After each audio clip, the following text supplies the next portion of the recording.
Assalamualaikum tuan-tuan dan puan-puan, apa khabar? Alright, sering kali kita didengari bila kita nak menabung, okey, kena bayar zakat. Betul? Kena bayar zakat, zakat emas tuan-tuan dan puan-puan. Alright, saya nak terangkan kepada tuan-tuan dan puan-puan, selain daripada zakat emas ada apa? Di bawah zakat harta tuan-tuan dan puan-puan, kita ada zakat pendapatan.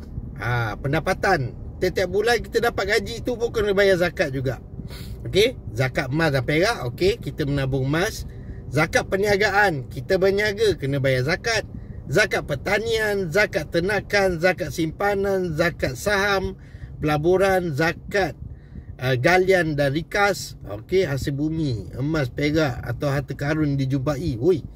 Kena juga So, ini jangan saja nak menabung emas saja nak kena bayar zakat tuan-tuan dan puan-puan, tapi ada juga zakat-zakat yang lain.